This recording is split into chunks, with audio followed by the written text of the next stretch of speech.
Good morning, all of you. Attend your roll call.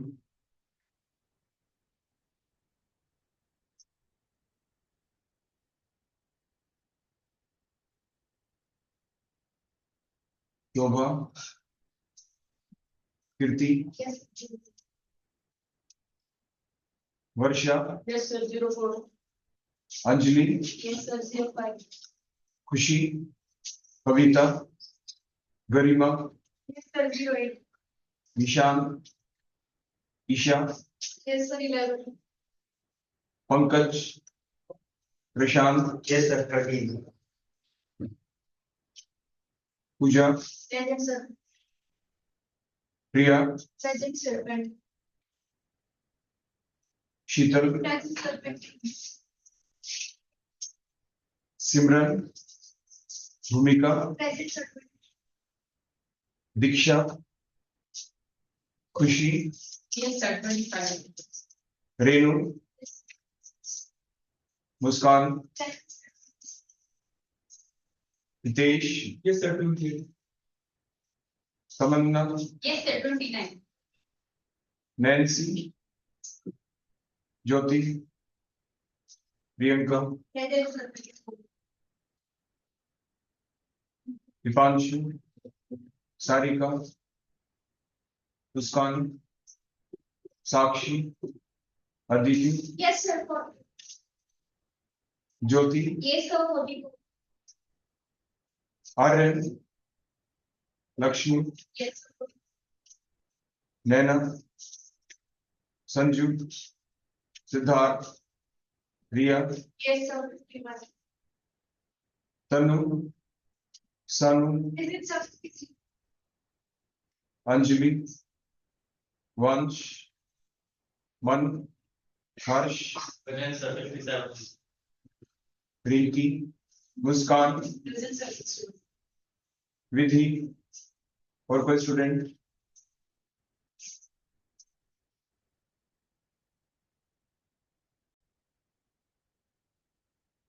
अब बेटा बोलो अपना roll Roll number 2. Present. Number 2. Roll number 2 शोभा।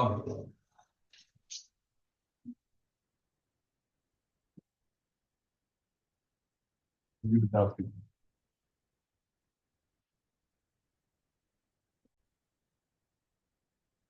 आप में से किसी भी बच्चे की कोई भी डाउट, कोई प्रॉब्लम, कुछ भी मेरे से पूछना है तो आप पहले पूछ सकते हैं। तो सबसे पहले आप लोगों की बारी। क्या मेरे से कुछ भी पूछना, कोई डाउट तो आप पूछ सकते हैं मेरे से। जितना मैंने अभी तक पढ़ाया उसके अंदर से आप कुछ भी पूछ सकते हैं, किसी पॉइंट के ऊपर कोई दिक्कत पूछना है बेटा किसी बच्चे को। फिर हम आज का अपनी क्लास स्टार्ट करते हैं, अपना लेक्चर स्टार्ट करते हैं।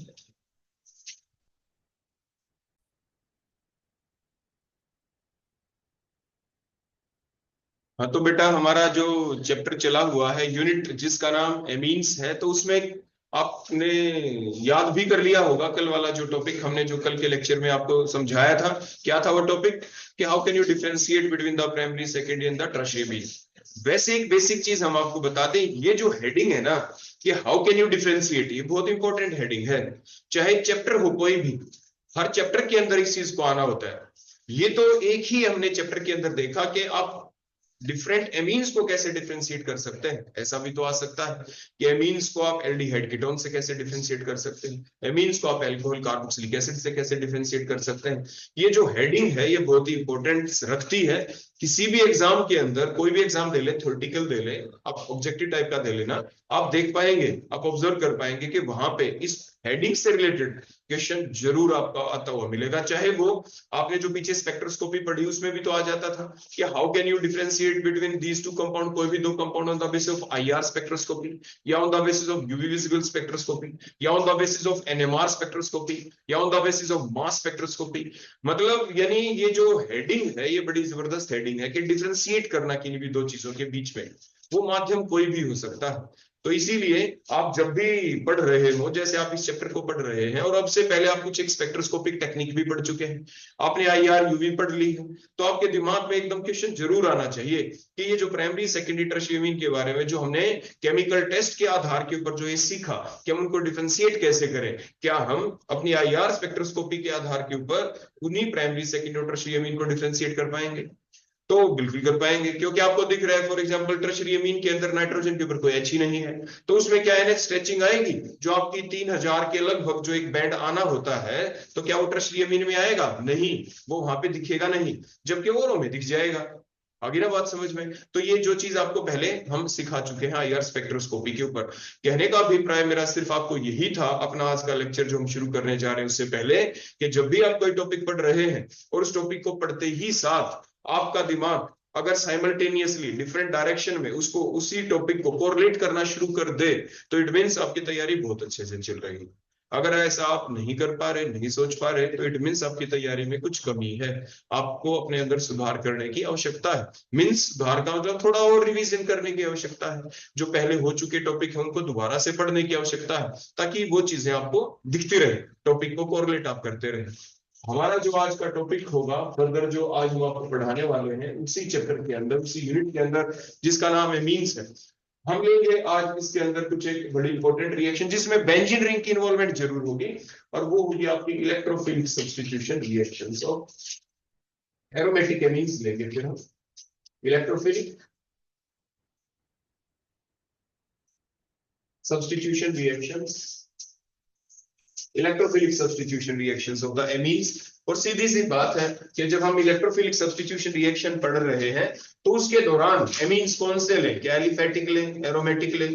तो मीन्स हम कौन से एमीन्स यहाँ पे लेने वाले हैं? मीन्स आप एक बेंजीन रिंग ड्रा करेंगे, बेंजीन रिंग ड्रा करने के बाद उसके ऊपर हमने NH2 ग्रुप लगा दिया, एरोमेटिक एमीन बन गए। तो हम इन एरोमेटिक एमीन्स के बारे में ही पढ़ने वाले हैं।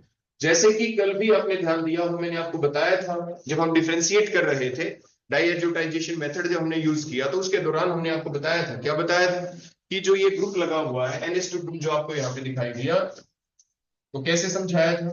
आपको ये बताया था कि आप लोन पेयर को भी छोड़े, नाइट्रोजन के ऊपर एक H इधर लगा हुआ है, एक H देखिए ये लगा हुआ है, तो सिर्फ जो बेंजीन रिंग से डाइक्रिएट H जो एटम है उसने बोलो क्या बना रखा है, यहाँ पे सिंगल बॉन्ड दिख रहे हैं, इसीलिए प्लस R इफेक्ट वाला ग्रुप होगा।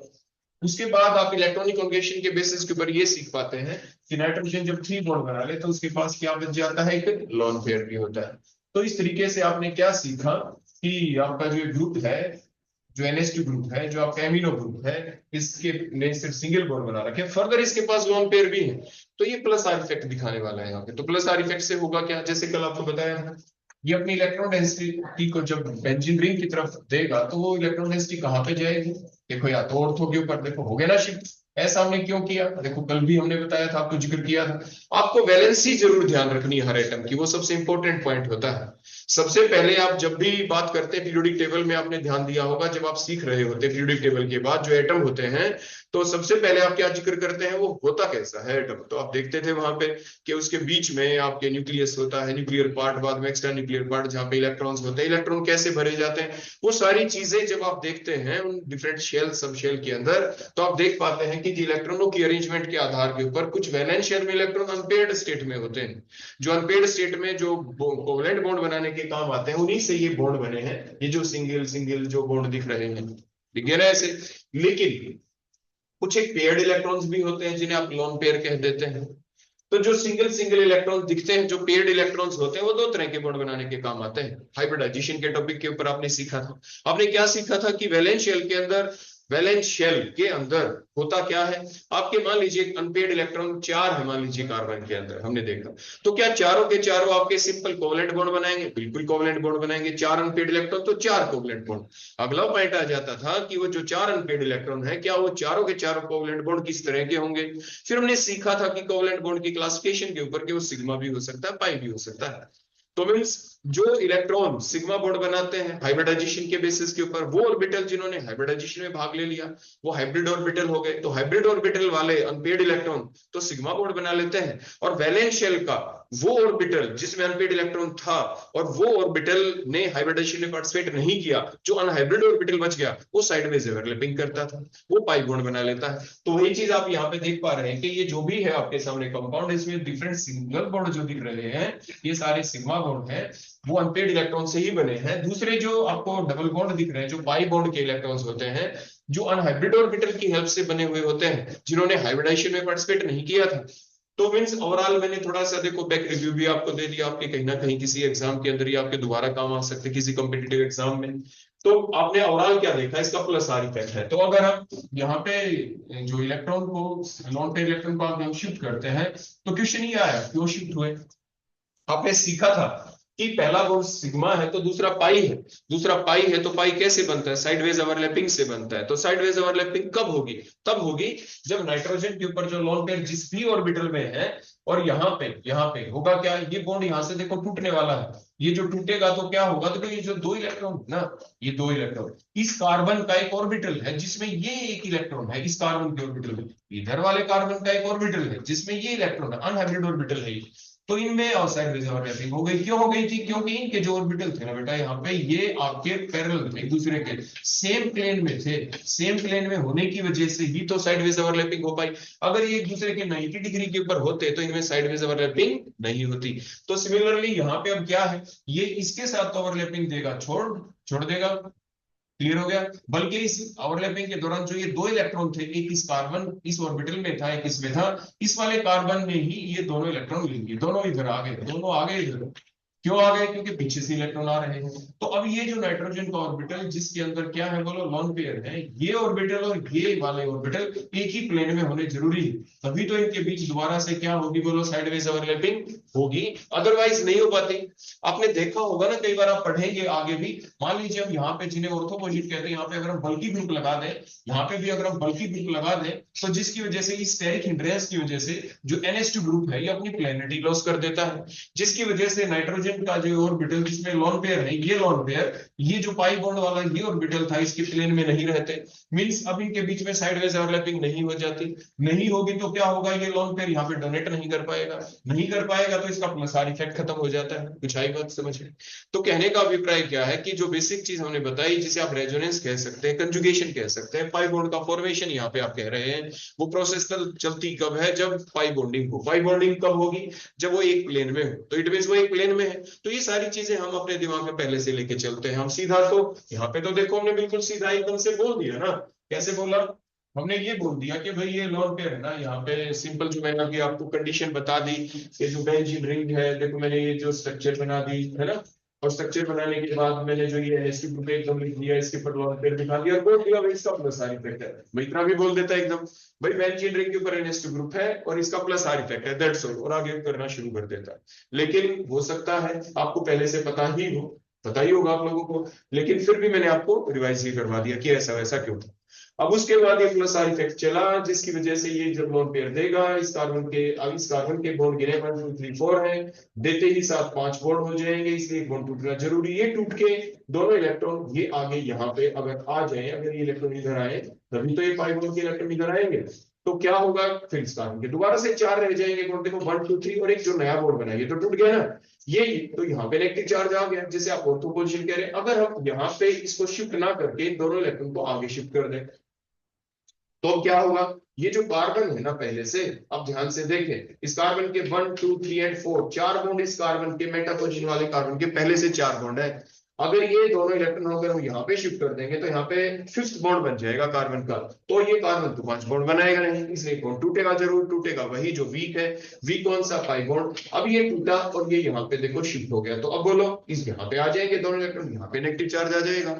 तो अब आप देख पाए ना किस तरीके से जो प्लस आर इफेक्ट वाले जो ग्रुप होते हैं, जब वो अपना प्लस आर इफेक्ट दिखाते हैं, इलेक्ट्रॉन डोनेटिंग नेचर दिखाते हैं, तो जो इलेक्ट्रॉन डेंसिटी आपने देखा कि या तो कहां पे जाके वो नेगेटिव चार्ज आ जाता है, अपीयर हो जाता है, या तो ऑर्थो पोजीशन के ऊपर या पैरा पोजीशन के ऊपर, इसीलिए हम इस प्लस आर इफेक्ट ग्रुप को कहते हैं ऑर्थो पैरा डायरेक्टिंग ग्रुप। ठीक है, अब आप ये कहेंगे सर वो बात तो ठीक है, ऑर्थो पैरा के ऊपर इलेक्ट्रॉन पहुंच गए, लेकिन ये क्यों बोला ortho para directing group? Ortho para directing group towards the electrophile, मतलब जो आने वाला जो भी होगा इलेक्ट्रोफाइल वो कहां पे करेगा आके अटैक, जहां पे वहां पे करेगा अटैक जहां पे इलेक्ट्रॉन डेंसिटी ज्यादा दिखेगी। इलेक्ट्रॉन डेंसिटी कहां पे ज्यादा दिख रही है? आपने अभी देखा इसके प्लस आर इफेक्ट से वो इलेक्ट्रॉन डेंसिटी इंक्रीज हो गई थी ऑर्थो या पैरा पे।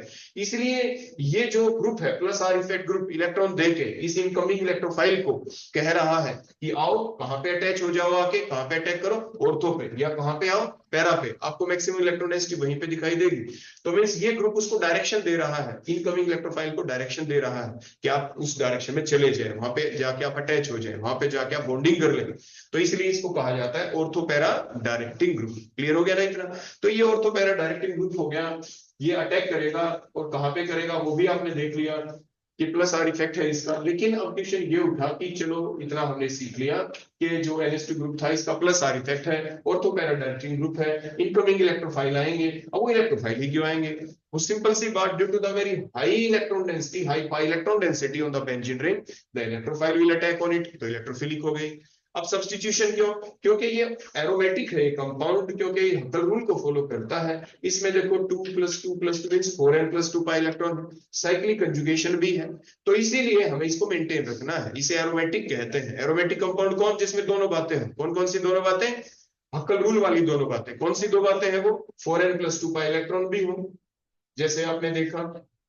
आखिर क्या था वो 4n + 2 पाई इलेक्ट्रॉन? जैसे अगर हम यहाँ पे 0 वैल्यू n की पुट कर देते थे तो आंसर आपका क्या आता था? 2 पाई इलेक्ट्रॉन। n की वैल्यू 1 पुट कर देते थे तो क्या आता था? बोलो 6 पाई इलेक्ट्रॉन। तो वो 6 आ गया, 2 वाला नहीं, ये 6 वाला एग्जांपल है। उसके बाद डबल सिंगल ये रिंग में दिख रहा है, साइक्लिक कंजुगेशन हो गई। तो इन्हीं दो बातों को हक्कल रूल कहा जाता है, और जो इन दो बातों को फॉलो करे हक्कल रूल की, उस कंपाउंड को एरोमेटिक कहा जाता है। तो ये कंपाउंड एरोमेटिक भी हो गया, स्टेबल भी है। तो इस चीज को मेंटेन करना है तो एक ही तरीका है कि यहाँ पे बेंजीन रिंग के ऊपर जो भी लगे हुए हैं H, ये H क्या करे? अपने इलेक्ट्रॉन छोड़ के चला जाए। H चला जाएगा तो इस पे पॉजिटिव चार्ज होगा, दोनों इलेक्ट्रॉन यहाँ पे आ जाएंगे ऑर्थो पे। ऐसा ही मान लीजिए पैरा के ऊपर हम करें तो ये जो H निकलेगा पॉजिटिव फॉर्म में ही निकलेगा, क्योंकि अटैक करने वाली जो स्पीसीज होगी वो बोलो कौन होगी? इलेक्ट्रोफाइल। हमने बताया हाई पाई इलेक्ट्रॉन डेंसिटी की वजह से इलेक्ट्रोफाइल अटैक करेगा।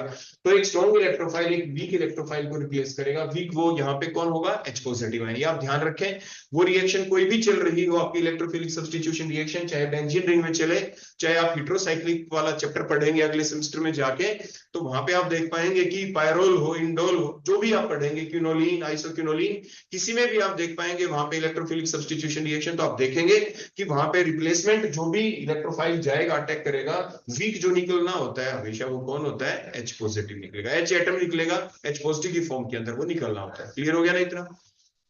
तो मींस ये तो हो गई थोड़ी मैकेनिज्म की बात, जो पुराने पिछले सेमेस्टर में आप पहले सीख चुके हैं। पूरा मैकेनिज्म आपने देखा हुआ ना कि इलेक्ट्रोफिलिक सब्स्टिट्यूशन रिएक्शंस का जो मैकेनिज्म था वो दो तरीके का था। Why formation of sigma and pi complex दोनों बनते थे, या ओनली सिग्मा कॉम्प्लेक्स बन जाता था, ऐसा आप पहले पढ़ चुके हैं। तो उसको तो दोबारा बताने की यहाँ पे जरूरत है नहीं। लेकिन अब क्वेश्चन ये उठा कि एनिलीन जो रिएक्शन दिखाएगा वो कौन सी इलेक्ट्रोफिलिक सब्स्टिट्यूशन रिएक्शन दिखाएगा। इतना हमने सीख लिया कि आने वाला इलेक्ट्रोफाइल अटैक कर देगा ऑर्थो और पैरा के ऊपर। ठीक हो गया? अब जो 5 रिएक्शन आपने पहले पढ़ी हैं बेंजीन के केस में, वही 5 रिएक्शन अब हम डिस्कस करेंगे। वो 5 रिएक्शन बोलो कौन सी होंगी? अगर मैं इसको सेंटर पे लिख दूं, बिल्कुल सेंटर में, देखो यहाँ पे बोर्ड के यहाँ पे देखो सेंटर प्लेस पे इसको मैं लिख देता हूँ, यहाँ पे ड्रा कर दूं इस डायग्राम को। ये मैंने एनिलीन बना दिया, इसका प्लस आर इफेक्ट है। और अब मैं पूछूं कि इसमें कौन कौन सी रिएक्शन चलेंगी, तो आप ये कहेंगे सर जैसे नाइट्रेशन के बारे में हमने पढ़ा था तो आप नाइट्रेशन रिएक्शन कर दें। तो हमने सोचा नाइट्रेशन करने के लिए चलो कंसंट्रेटेड HNO3 डाल देते हैं। फिर आपने करके देखा तो क्या हुआ? इस NH2 ग्रुप का ही ऑक्सीडेशन हो गया, ये NH2 ग्रुप NO2 में कन्वर्ट हो गया, नाइट्रोबेंजीन बन गया। तो इट मींस वो काम हो नहीं पाया। फिर आपने याद दिलाया सर ये नहीं, आप नाइट्रेटिक मिक्सचर डालें इसमें, क्योंकि हम कंसंट्रेटेड H2 HNO3 और कंसंट्रेटेड H2SO4 का मिक्सचर डालते थे हम नाइट्रेशन करते वक्त, हमने वो डाल दिया। वो डाला तो क्योंकि मीडियम एसिडिक है, नाइट्रोजन के ऊपर लॉन पेयर है, तो ये एसिडिक मीडियम होने की वजह से, क्योंकि ये H पॉजिटिव आयन यहाँ पे देते हैं, नाइट्रोजन अपने लॉन पेयर इसको दिए, इसका प्रोटोनेशन हो गया। प्रोटोनेशन होने की वजह से हुआ क्या कि बेंजीन रिंग के ऊपर जो NH2 ग्रुप था NH2 नहीं रहा, वो NH3 पॉजिटिव बन गया। इसका माइनस आर इफेक्ट हो गया क्योंकि पॉजिटिव चार्ज आ गया। ऊपर वाले केस में क्या दिक्कत आई थी हमारे सामने कि भाई आपका जो NH2 ग्रुप था उसका ऑक्सीडेशन कर दिया, क्योंकि नाइट्रिक एसिड एक बहुत ही अच्छा ऑक्सीडाइजिंग एजेंट भी है ना, ऑक्सीडाइजिंग एजेंट। अब एक बच्चे ने मेरे से ये पूछ लिया था, सर ये जो नाइट्रिक एसिड है ऑक्सीडाइजिंग एजेंट क्यों है ना, ऐसा पूछा था।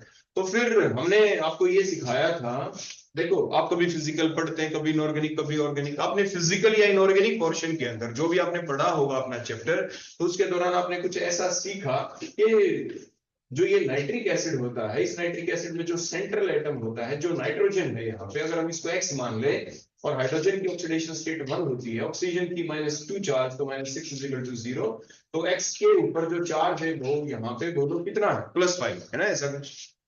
उसके बाद हमने क्या किया, HNO3 वाली नाइट्रोजन के ऊपर +5 चार्ज, बोलो कितना चार्ज है, +5। अगर हम ओवरऑल नाइट्रोजन की कॉन्फ़िगरेशन लिखे, देखो ऐसे करके 1s2 2s2 2p3, और इधर मैं ग्रुप 18 को लिख दूं, क्योंकि हर एलिमेंट क्या चाहता है, मैं किस जैसा हो जाऊं, ग्रुप 18 जैसा स्टेबल हो जाऊं।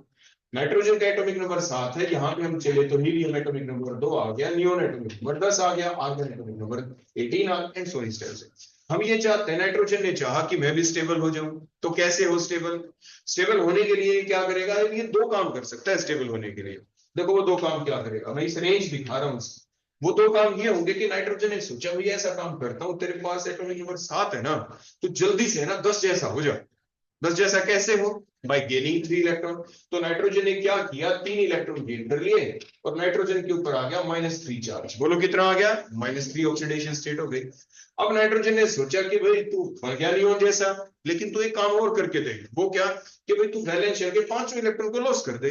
अगर तू ऐसे लॉस कर देगा, तो लॉस करने के बाद बोलो क्या हो जाएगा, तेरी ऑक्सीडेशन स्टेट कितनी हो जाएगी, +5। 5 इलेक्ट्रॉन लॉस करते ही 2 इलेक्ट्रॉन बच जाएंगे, तो हीलियम जैसा बन जाएगा, है ना।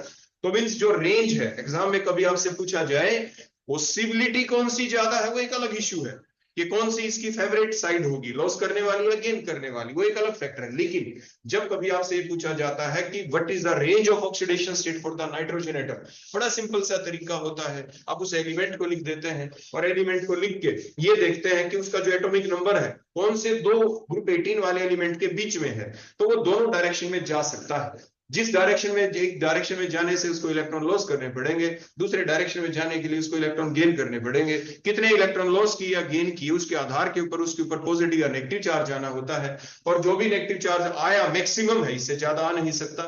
ये मैक्सिमम पॉजिटिव चार्ज है, इससे ज्यादा नहीं आ सकता, क्योंकि 5 से ज्यादा इलेक्ट्रॉन ये लॉस करेगा नहीं। तो ये एक रेंज बन जाती है, ये उस एलिमेंट की बोलो क्या बन जाती है, रेंज। कोई आपसे पूछे what is the range of oxidation state for the nitrogen, आप क्या लिखेंगे, एग्जाम में कभी कंपटीशन में आ जाए, आपको टिक करना पड़ जाए, तो आप लिखेंगे -3 से +5, आप ऐसा लिख के उसके ऊपर टिक करके आ जाते हैं, और आपका आंसर ठीक हो जाता है। क्लियर हो गई बात। अब हमारा मेन क्वेश्चन ये था कि ये ऑक्सीडाइजिंग एजेंट क्यों है। तो आपने देखा कि नाइट्रोजन +5 से ज्यादा तो कहीं जा नहीं सकता। आपने देखा कि जो HNO3 है, HNO3 के अंदर नाइट्रोजन अपनी मैक्सिमम स्टेज के ऊपर है, एक एंड वाली स्टेज पे। जो HNO3 है वो यहाँ पे प्रेजेंट है, यहाँ पे HNO3 है, इस एंड के ऊपर है। आप देखें ऊपर हमने ऑक्सीडेशन स्टेट निकाली थी, +5 है, +5 इस एंड के ऊपर है। मींस क्या HNO3 वाली जो नाइट्रोजन है, क्या वो +5 से आगे +6 में जा सकती है, +6 का मतलब और इलेक्ट्रॉन लॉस कर सकती है, नहीं। मतलब HNO3 के अंदर सेंट्रल एटम के ऊपर ही सब कुछ डिपेंड करता है, वो नाइट्रोजन है यहाँ और उसकी +5 ऑक्सीडेशन स्टेट है, तो HNO3 सिर्फ इस डायरेक्शन में मूव कर सकता है। मतलब ये एक रेंज है ना नाइट्रोजन की, नाइट्रोजन के घूमने का एरिया है कि वो कहां से कहां पे घूम सकता है, ऐसे है ना। नाइट्रोजन इस एंड से उस एंड तक झूल सकता है, तो इस एंड पे तो पहले से बैठा है, तो इस HNO3 वाली नाइट्रोजन के बाद झूलने के लिए एक ही रास्ता है, वो बोलो क्या है, सिर्फ इधर जाना। इधर जाएगा कैसे, पॉजिटिव चार्ज है, उधर जाएगा तो इलेक्ट्रॉन गेन करेगा, गेन करने वालों को क्या कहते हैं, ऑक्सीडाइजिंग एजेंट, यही डेफिनेशन है।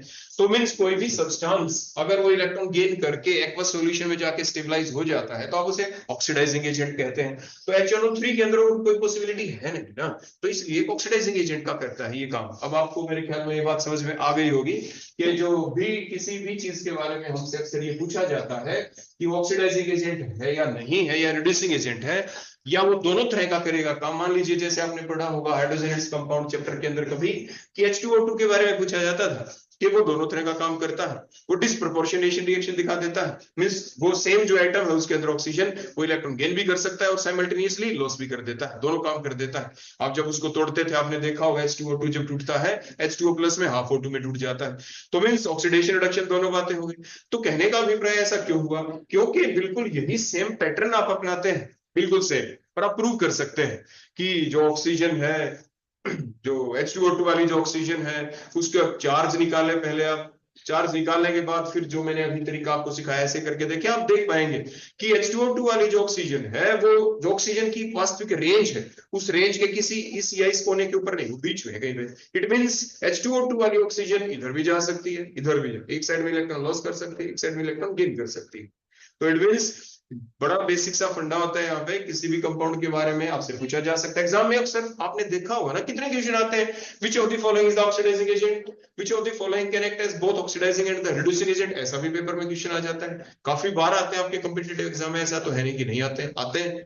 मैक्सिमम को हम डायरेक्टली याद कर लेते हैं, जैसे नाइट्रिक एसिड आपको याद ही हो चुका है कि ऑक्सीडाइजिंग एजेंट ही होता है, वो रिड्यूसिंग एजेंट का काम नहीं करता है। लेकिन पहले हम उस चीज को समझते हैं, बार बार पढ़ने से फिर हमें ये काम करके देखना भी नहीं पड़ता, फिर हमारे दिमाग में चीजें समझ आती है। ठीक हो गया, खैर अब हम चलते हैं 2 कदम आगे। तो कहने का मतलब हमने देखा कि जो इलेक्ट्रोफिलिक सब्स्टिट्यूशन रिएक्शन हमें करनी है एनिलीन के अंदर, तो हम कैसे करें, रिएक्शन वही करनी है 5 जो हम करते आए हैं अब तक, मेन वही करेंगे ही।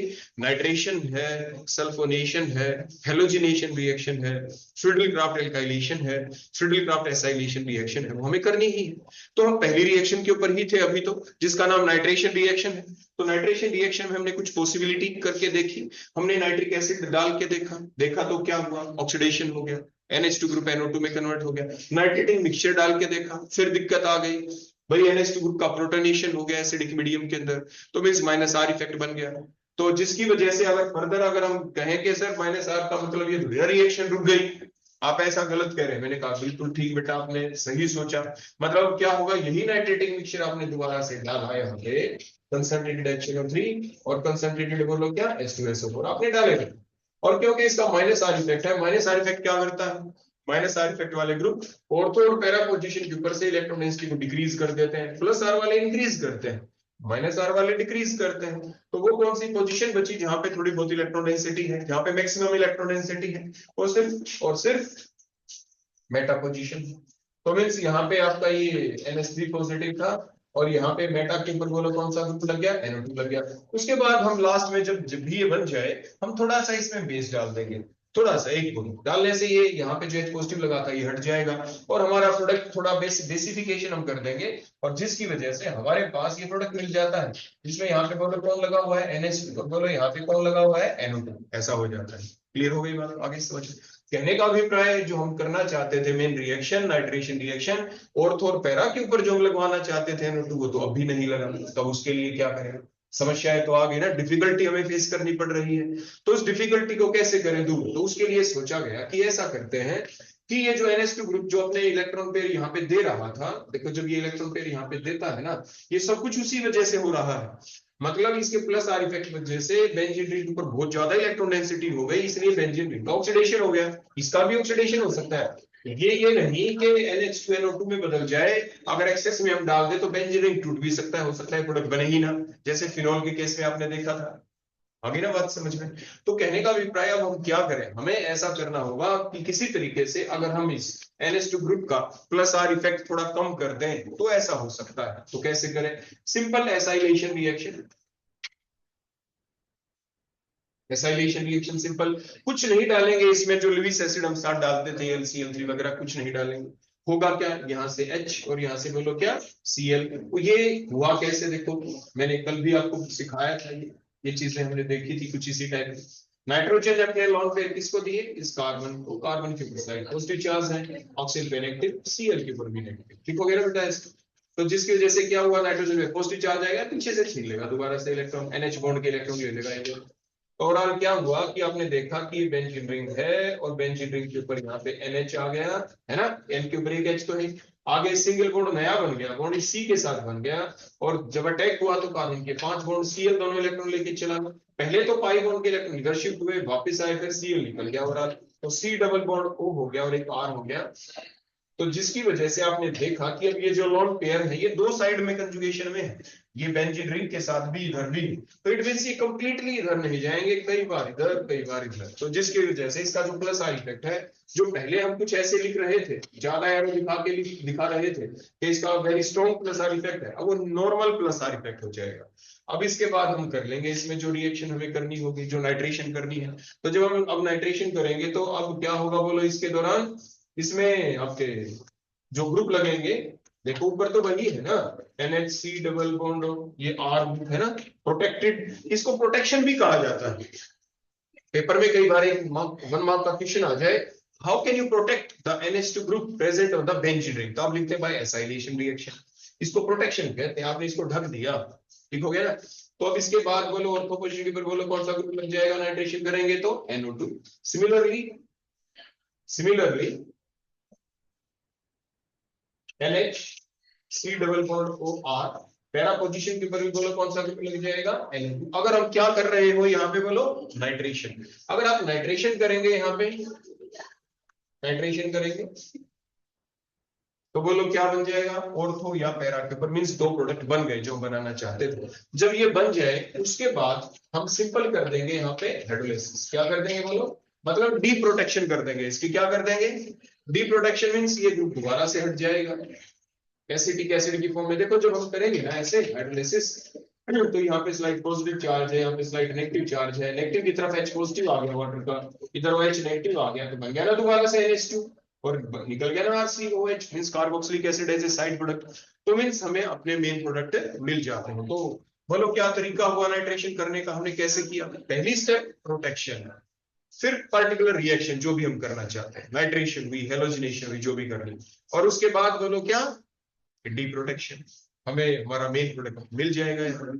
फिर आप कहेंगे सर आपने अभी अभी ऐसा क्यों बोल दिया हेलोजिनेशन, वो इसलिए बोला, मैंने आपको पहले बताया कि मान लीजिए आप यहाँ पे ब्रोमिनेशन कर रहे हैं, बोलो क्या कर रहे हैं, ब्रोमिनेशन कर रहे हैं, पोलर मीडियम के अंदर आप कर रहे हैं, तो हुआ क्या यहाँ पे आपका पॉली सब्स्टिट्यूटेड प्रोडक्ट बन गया यहाँ पे, मतलब जो NH2 था साइमल्टेनियसली हर एक ऑर्थो और हर एक पैरा पोजीशन के ऊपर, हर एक ऑर्थो और हर एक पैरा पोजीशन के ऊपर बोलो कौन सा ग्रुप लग गया यहाँ पे Br, यानी 1 2 3 4 5 6 2 4 6 ट्राइब्रोमाइनिलीन बन गया, पॉली सब्स्टिट्यूटेड प्रोडक्ट बन गया यहाँ पे, तो क्योंकि स्ट्रॉन्ग प्लस आर इफेक्ट था, इतनी ज्यादा इलेक्ट्रॉन डेंसिटी बढ़ गई कि हर एक ऑर्थो पैरा पोजीशन के ऊपर साइमल्टेनियसली अटैक होके एक ही प्रोडक्ट बना, और वो कौन बना 2,4,6 ट्राइब्रोमो एनिलीन। तो अब इसको कैसे रोके, वो तभी रुक सकता है जब हम इसके प्लस आर इफेक्ट को थोड़ा कम करें। थोड़ा कम कैसे किया जा सकता है, थोड़ा कम कैसे करें, इसका थोड़ा कम किया जा सकता है जब हम NH2 ग्रुप को प्रोटेक्ट कर दें। अब NH2 ग्रुप को प्रोटेक्ट कैसे करें, वही तो आपको यहाँ पे सिखाया गया था, कैसे प्रोटेक्ट करेंगे, बाय एसाइलेशन रिएक्शन। तो जो एनिलीन है पहली स्टेप में हम उसकी एसाइलेशन करते हैं, means protection of NH2 group followed by reaction, कौन सी रिएक्शन, जैसे नाइट्रेशन की थी, अब हम यहाँ पे ब्रोमिनेशन कर देंगे। ब्रोमिनेशन करेंगे तो क्या लग जाएगा इस NO2 की जगह यहाँ पे ऑर्थो और पैरा के ऊपर Br ग्रुप लग जाएगा। फिर डी प्रोटेक्शन कर देंगे, दो प्रोडक्ट मिल गए, एक ऑर्थो प्रोडक्ट और एक पैरा प्रोडक्ट, क्लियर हो गया ना। तो आपने क्या देखा, देखो दो रिएक्शन अभी तक हमने देखी, आपने नाइट्रेशन देखी, उसमें कुछ लिमिटेशंस थी, उसमें कुछ हमें प्रॉब्लम्स आई, बीच में हमें कुछ प्रॉब्लम्स को फेस करना पड़ा। जब भी हम एनिलीन के अंदर नाइट्रेशन रिएक्शन करते हैं तो क्या हमें कोई प्रॉब्लम फेस करनी पड़ी, तो आप कहेंगे बिल्कुल करनी पड़ी, वो प्रॉब्लम्स ये थी जो बताई। फिर हमने उस प्रॉब्लम को दूर कैसे किया, हमने उस डिफिकल्टी को रिमूव कैसे किया, प्रोटेक्शन करके, NH2 ग्रुप को प्रोटेक्ट करके, followed by that particular reaction and then deprotection. क्या हेलोजिनेशन ब्रोमिनेशन के दौरान हमें कोई प्रॉब्लम फेस करनी पड़ी, बिल्कुल करनी पड़ी। क्या प्रॉब्लम आई कि पॉली सब्स्टिट्यूटेड प्रोडक्ट हमें मिल जाता था, तो फिर उस प्रॉब्लम को कैसे रिमूव किया, बिल्कुल उसी तरीके से हमने सबसे पहले NH2 ग्रुप की प्रोटेक्शन कर दी। प्रोटेक्शन से हो क्या जाता है, जो इसका स्ट्रॉन्ग प्लस आर इफेक्ट है वो थोड़ा कम हो जाता है, इसलिए इलेक्ट्रॉन डेंसिटी उतनी ज्यादा नहीं बढ़ती ऑर्थो पैरा के ऊपर की पॉली सब्स्टिट्यूटेड प्रोडक्ट बने। तो क्या बनता है फिर, मोनो सब्स्टिट्यूटेड प्रोडक्ट हमें मिल जाता है। आगे ना बात समझ में। तो दो रिएक्शन में हमें डिफिकल्टी फेस करनी पड़ी थी अभी तक, जो हमने नाम जिनके देखे, बोलो वो कौन सी थी, नाइट्रेशन में भी और हेलोजिनेशन। अब बात हम करते हैं सल्फोनेशन रिएक्शन की, कि सल्फोनेशन के दौरान क्या हो जाएगा। तो अगर हम सल्फोनेशन रिएक्शन यहाँ पे एनिलीन की देखेंगे, तो उसमें ये पाया गया कि रिएक्शन तो चल जाएगी यहाँ पे, लेकिन देखो किस टाइप से वो रिएक्शन चलने वाली है। आप बड़े ध्यान से देखें, देखो हमने यहाँ पे बेंजीन रिंग के ऊपर दोबारा से वही NH2 ग्रुप लगाया, हमने वही दोबारा से यहाँ पे मान लीजिए सल्फोनेशन की, तो कंसंट्रेटेड H2SO4 हमने डाल दिया, फ्यूमिक सल्फ्यूरिक एसिड हमने डाल दिया, है ना, फ्यूमिक सल्फ्यूरिक एसिड जिसमें SO3 के फ्यूम्स होते हैं। हुआ क्या, जो सल्फ्यूरिक एसिड है नाइट्रोजन के ऊपर देखो उसी टाइप से, बोलो क्या लगा हुआ था यहाँ पे, लोन पेयर तो नहीं, इसलिए हमने लोन पेयर किसको दिए, जो सल्फ्यूरिक एसिड के अंदर से H पॉजिटिव है उसको देने की वजह से अब हुआ क्या, सबसे पहली स्टेप के अंदर उसी टाइप से NH3 पॉजिटिव और बोलो क्या बन गया, HSO4 नेगेटिव ऐसे बन गया, ये बन जाता है। और ये बनने के बाद अब फर्दर, क्योंकि एक कॉम्प्लेक्स बन गया, अब अंदर ही अंदर चलती है आपकी रिएक्शन, रीअरेंजमेंट होती है, रिएक्शन चलती है, इलेक्ट्रोफिलिक सब्स्टिट्यूशन रिएक्शन, ओवरऑल बन क्या गया, NH2 और बोलो क्या, SO3H पर लग जाता है, पैरा पोजीशन के ऊपर जा रहा है। और जो यहाँ पे बन गया, जिसको सल्फेनिलिक एसिड कहते हैं, कई बार आता है ना कि नाम लिखे एथानिलिक एसिड लिखो, सल्फेनिलिक एसिड लिखो, तो बोलो ये आपका यहाँ पे जो प्रोडक्ट बना, अब इसके अंदर वही कॉमन चीज हो जाती है जो कभी आप एमिनो एसिड्स के अंदर पढ़ते हैं, SO3 नेगेटिव H पॉजिटिव, और ये नाइट्रोजन के ऊपर लोन पेयर, ये अपने लोन पेयर इसको देता है H पॉजिटिव को, और यहाँ पे बन गया बोलो क्या, NH3 पॉजिटिव, और यहाँ पे बोलो कौन रह गया, SO3 नेगेटिव। मतलब एक ऐसा कंपाउंड जिसमें दो ग्रुप है, एक के ऊपर पॉजिटिव चार्ज है, एक के ऊपर नेगेटिव चार्ज है, ऐसी स्पीसीज को आप ज्विट्रायन कहते हैं। तो क्या कहते हैं आप, ज्विट्रायन।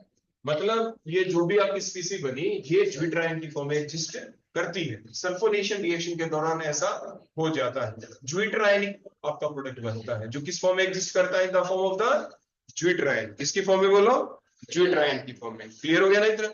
अब इसके बाद हम देखेंगे सिर्फ अपनी लास्ट पोर्शन, लास्ट रिएक्शन, जो आपकी फ्रीडल-क्राफ्ट रिएक्शन है। अब उसमें होगा क्या, देखो मान लीजिए हमने क्या नीली,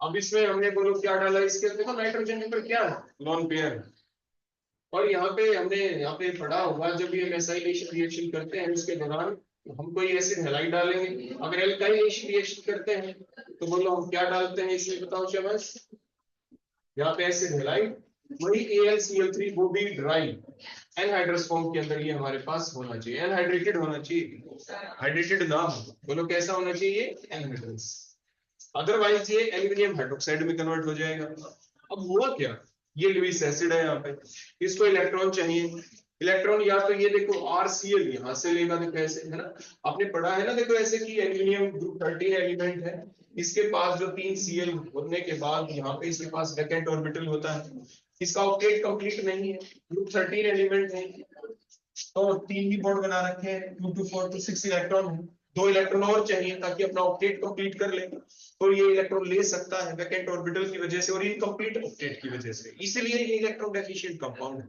मतलब इलेक्ट्रोफाइल, मतलब लुईस एसिड है, इलेक्ट्रॉन तो लेगा ही, कहां से लेगा, जो इजीली दे दे। मान लीजिए किसी को भूख लगी हुई है, कोई एकदम दे दे किसी को खाना, तो खा लेगा क्योंकि उसको भूख लगी, एक कोई उसको तरसा तरसा के दे, एक बार रोटी आगे डाले फिर ना दे तो उससे नहीं लेगा, है ना।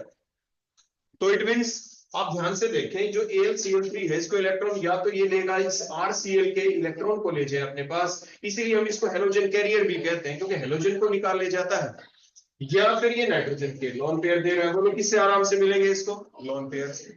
तो इसीलिए होता क्या है कि जब भी हम ऐसा कोई काम करने की कोशिश करते हैं तो उसके दौरान आपके कोऑर्डिनेट बॉन्ड बन जाता है, नाइट्रोजन अपने लोन पेयर, नाइट्रोजन अपने लोन पेयर किसको डोनेट कर देता है, बोलो यहाँ पे ये AlCl3 को डोनेट कर देता है।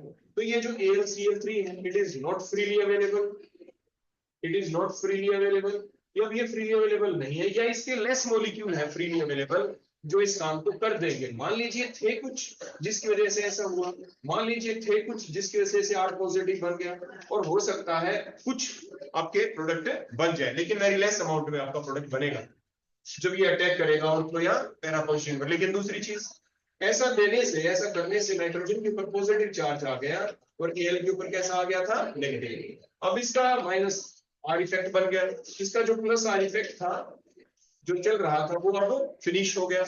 अब ये इलेक्ट्रॉन डेंसिटी को बेंजीन के ऊपर इंक्रीज नहीं कर पाएगा। जब इलेक्ट्रॉन डेंसिटी इसके ऊपर इंक्रीज नहीं करेगा तो ये जो इलेक्ट्रोफाइल यहाँ पे जनरेट हुआ था, मान लीजिए कुछ मॉलिक्यूल ऐसे बन गए, तो क्या ये यहाँ पे अटैक करेंगे? अब ये भी अटैक नहीं करेंगे, इनके अटैक करने के चांस कम होंगे ना कम। तो इट मीन्स आपकी जो यील्ड होती है, या तो प्रोडक्ट बनेगा नहीं, बनेगा तो बहुत ही लेस अमाउंट के अंदर बनता है। तो एसाइलेशन रिएक्शन, चाहे ये होती है एसाइलेशन सेम होगा काम, या alkylation means during the alkylation और एसाइलेशन क्या हमें कोई डिफिकल्टी फेस करनी पड़ी? बिल्कुल करनी पड़ी। क्या डिफिकल्टी फेस करनी पड़ी? कि NH2 ग्रुप का प्लस आर इफेक्ट डिक्रीज हो जाता है। क्यों हो जाता है? कि नाइट्रोजन के जो लोन पेयर हैं, जो लुईस एसिड है AlCl3 उसके साथ कोऑर्डिनेट बॉन्ड बना लेता है। उसके साथ कोऑर्डिनेट बॉन्ड बनाने से क्या हो गया? AlCl3 फ्रीली बचा ही नहीं। अगर ये नहीं होगा तो ये RCl के Cl को लेके कौन जाएगा? R के ऊपर पॉजिटिव चार्ज कैसे आएगा जब वो होगा ही नहीं AlCl3, है ना? तो मींस इस तरह से डिफिकल्टी फेस हुई और जिस वजह से थोड़ा बहुत इलेक्ट्रोफाइल जनरेट हुआ, थोड़े बहुत ऐसे मॉलिक्यूल बने जिसमें इस नाइट्रोजन अपने लोन पेयर इसको ना दिए, थोड़े बहुत, जिसकी वजह से थोड़ी बहुत यील्ड बन जाएगी। Means yield is very very poor. Means या तो प्रोडक्ट बनेगा नहीं, या यील्ड अगर बाई चांस बन भी गई तो यील्ड क्या होगी? बहुत ही कम होगी। तो एल्काइलेशन और एसाइलेशन रिएक्शन के दौरान हमेशा ही आपके प्रोडक्ट या तो बनते नहीं, और बनते हैं तो बहुत ही कम अमाउंट में बनते हैं। Yield is very very poor. ऐसा क्यों? उसका रीजन मैंने आपको दे दिया। तो ओवरऑल आपने देखो क्या सीखा। आपकी एनिलीन के अंदर जो इलेक्ट्रोफिलिक सब्स्टिट्यूशन रिएक्शन थी, टोटल बोलो कितनी रिएक्शन थी? 5। किस किस में डिफिकल्टी फेस करनी पड़ी? क्या नाइट्रेशन में करनी हुई? बिल्कुल डिफिकल्टी आई थी ना डिफिकल्टी। तो उसके बाद और डिफिकल्टी बोलो किस में आई थी? हेलोजिनेशन में भी आई। उनकी डिफिकल्टी को तो कैसे क्रॉस ओवर किया आपने? क्या करके? एसाइलेशन करवा के। लेकिन लुईस एसिड नहीं डाला था, वो वाली एसाइलेशन कराई थी। अब वो जो एसाइलेशन रिएक्शन है, देखो मैं आपको बता दूं, अगर हम जो ये एसाइलेशन रिएक्शन यहाँ पे कर रहे हैं, अगर मैं इस AlCl3 को ना डालूं और इस R की जगह मैं यहाँ पे बेंजीन रिंग लगा दूं, बोलो क्या लगा दूं? बेंजीन रिंग लगा दूं, और थोड़ा बेस डाल दे, इस रिएक्शन को करवा दे, तो उस वक्त ध्यान से देखें, ये NH2 और बेस मैंने इसलिए कहा ताकि वो बेस अपने इलेक्ट्रॉन इस H को दे दे, दोनों इलेक्ट्रॉन नाइट्रोजन के पास आ जाए, नाइट्रोजन अपने इलेक्ट्रॉन इस कार्बन को दे दे, और ये यहाँ से Cl निकल जाए। तो ऐसी जो पर्टिकुलर रिएक्शन होगी, जो हम किसके ऊपर करेंगे बोलो? बेंजोइल क्लोराइड लेके। बोलो कौन लेके? बेंजोइल क्लोराइड लेके। देखो ये NH बच गया, इसके ऊपर एक NH, नया बॉन्ड इस C के साथ है, C डबल बॉन्ड हो, और आगे ये दूसरा बेंजीन रिंग आ गया है। ये भी एसाइलेशन रिएक्शन, लेकिन इसमें लुईस एसिड आपने नहीं डाला। जो प्रोटेक्शन के लिए हम, ये भी तो प्रोटेक्शन ही की है ना हमने, लेकिन प्रोटेक्शन किसके द्वारा की? अब की बार आपने R की वैल्यू को बेंजीन पुट कर दिया, बेंजोइल क्लोराइड ले लिया, बेस की प्रेजेंस में की। बेस अक्सर हम पिरिडिन ले लेते हैं, और ये रिएक्शन जब चली, ये जो प्रोडक्ट बना इसे आप कहते हैं बेंज एनिलाइड। बोलो क्या बन गया? रिएक्शन को कहते हैं स्कॉटन बोमान रिएक्शन। रिएक्शन बोलो कौन सी होती है? ये एक नेम रिएक्शन है, और रिएक्शन का नाम क्या है? Schotten Baumann reaction. अगर यही काम, अगर मैं इस NH2 को यहां से हटा दूं और मैं यहाँ पे O और H लगा दूं, क्या लगा दूं? OH, तो यहाँ पे भी OH आ जाएगा। बोलो क्या आ जाएगा? O, एक H तो देखो निकल गया ना ऐसे, तो सिर्फ O रह गया। तो ये भी स्कॉटन बोमान रिएक्शन है। यहाँ पे क्या बन गया बोलो? Phenyl benzoate. ये भी स्कॉटन बोमान रिएक्शन है। कहने का मतलब जो साइंटिस्ट था स्कॉटन और बोमान, उन्होंने जो स्कॉटन बोमान रिएक्शन एक्सप्लेन की है, दोनों कंपाउंडों के साथ की है। एक आपके जो अभी फिलहाल सिलेबस में है एनिलीन के अंदर, जो मैंने अभी आपको बताया, और एक दूसरा फिनोल के साथ का। फिनोल के अंदर भी बेंजोइल क्लोराइड डाल देते हैं, तो जो प्रोडक्ट बनता है आपके फिनाइल बेंजोएट बन गया। रिएक्शन स्कॉटन बोमान रिएक्शन भी है। एनिलीन के अंदर मैं दोबारा से देखो यहाँ पे एनी लगा देता हूँ, है ना, दोबारा से, क्योंकि हम पढ़ तो एनिलीन के बारे में रहे, है ना। दोबारा से देख मैंने लगा दिया, ज्यादा चेंज नहीं था ना यहाँ पे। तो ये कौन बन गया बोलो? बेंज एनिलाइड बन गया। अगर यहाँ पे बेंजीन की जगह CH3 होता तो एसिटो ग्रुप हो जाता, तो एसिड एनिलाइड कहते। पेपर में काफी बार कन्वर्जन आता है कि convert aniline into Benz anilide, तो आप ये रिएक्शन करेंगे, convert aniline into acid anilide, तो आप यहाँ पे इस बेंजीन के लिए CH3 लिख देना, CH3COC है तो यहाँ पे CH3 आ जाएगा, एसिड एनिलाइड बन जाएगा। तो ऐसे आप अपने प्रीवियस ईयर क्वेश्चन में देखेंगे तो ऐसे कन्वर्जन भी आ चुके हैं आपके वहां पे। तो ये स्कॉटन बोमान रिएक्शन थी। तो अभी हमने देखा कि हमारा जो आज का टॉपिक था मेनली कंसंट्रेटेड किसके ऊपर रहा, आपके electrophilic substitution reaction in the aniline, और उससे कोरिलेटेड जो भी और बेसिक फैक्ट थे वो भी आपके साथ आपको समझा दिए गए, आपके साथ साझा कर दिए गए हैं। यानी आपने वो सारे पॉइंट नोट भी कर लिए होंगे। नोट्स तो खैर आपने पहले से बना ही रखे हैं, लेकिन फिर भी इक्की दुक्की बात ऐसी होती है जो एक्स्ट्रा आपको यहाँ पे बता दी जाती है, जो बोलते हुए ही अपने आप दिमाग में से निकल जाते हैं कुछ पॉइंट, तो उनको भी आप नोट डाउन कर लिया करें। अगर आप में से कोई बच्चा सिर्फ समझने पे जोर दे रहा था तो कोई भी फिर भी दिक्कत वाली बात नहीं, क्योंकि ये जो लेक्चर है डेली के ये ऑनलाइन आपके यहाँ पे रिकॉर्ड तो क्लास में हो ही जाते हैं ऑफलाइन मोड में, है ना। आप इनको दोबारा से सुन के और अपने कुछ कुछ पॉइंट को नोट कर सकते हैं कि क्या क्या क्वेश्चन आपके और एग्जाम में आपसे पूछे जा सकते हैं। अब बेटा कोई और डाउट हो तो मेरे से पूछे। अब दोबारा से आपकी बारी, जैसे स्टार्टिंग में आपकी टर्न थी और फिर आपकी टर्न है, कोई डाउट तो मेरे से पूछ सकते हैं। मेरी तरफ से तो मेरे दिमाग में जो जो भी बातें आई कि आप वहां पे अटक सकते हैं, आप वो बात मेरे से पूछ सकते हैं, तो वो सारी बातें मैंने अपनी तरफ से आपको बोल दी हैं, बिल्कुल बेसिक से शुरू करके आपको बता दिया है ना। यहाँ से आप पढ़ना शुरू करते हैं, फिर भी कोई पॉइंट रह गया हो तो आप मेरे से पूछ सकते हैं। है बेटा किसी बच्चे को कोई डाउट है तो बेटा पूछ रहे, नहीं तो आप जा सकते हैं।